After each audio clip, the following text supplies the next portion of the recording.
Welcome back, ladies, gents, femmes, and thems. My name is Catsea the DeVille, and I'm back for another week talking about whether I think a show or a movie is worth a subscription, or at the very least a free trial on a platform like Hulu, Netflix, Paramount Plus, and the like. If you want to know my opinion on something new coming out, be sure to let me know in the comments. This week, we are going to be talking about The Adam Project on Netflix. I just watched this movie, and I must say, I was very surprised by it.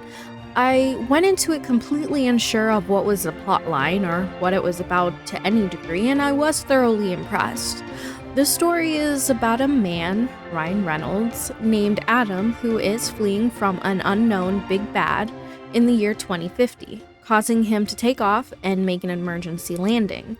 He breaks in and meets his 12-year-old self, who shares his snarky attitude in the year 2022, and the adventure that the two share is a story of learning to love yourself, healing, and a little bit of what would I have said to myself at this point in my life that I had needed. And it's something that is not your typical Ryan Reynolds type vibe, but you get all the funny moments that you still come to expect of him, but with the softer side of coping with trauma and grief. The characters include a very unique, rounded character arc. The cast is a fairly robust casting, including Jennifer Gardner from The Invention of Lying, 13 Going on 30, and Catch Me If You Can. Zoe Saldana from the new Star Trek movies, Avatar and Guardians of the Galaxy. Mark Ruffalo, who's best known for being the most recent Incredible Hulk in the Marvel Cinematic Universe, and Catherine Keener from The 40-Year-Old Virgin.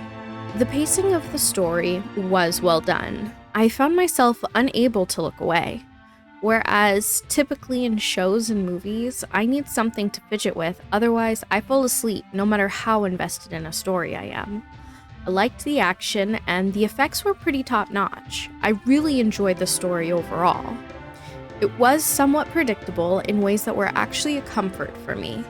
The moments you expected came as you had hoped for, which is such a breath of fresh air compared to the stories where writers had become dissatisfied with their own foreshadowing and jump off the nearest cliff. I'm looking at you, Game of Thrones. With the future coming to the past being the main motivator for what occurs in this movie, I would have liked to see more about it. You are given a glimpse of it in the opening scene, and throughout some of the tech littered throughout the show, but it was never really touched on too much. So for my final thoughts on the movie is that it was full of healing, funny moments, believable acting, and attention-keeping action and balance. It was a little bit of a letdown, with a lack of insight about what the future looks like while still exploring other timelines. I guess I'd give this movie a 9 out of 10. I do think it's worth a subscription or a free trial to watch.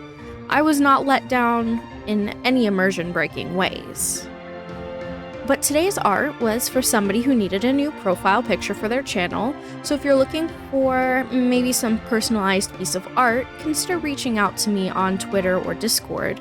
I do things for either streamers who need profile pictures, banners, emotes, VTuber models, or the like.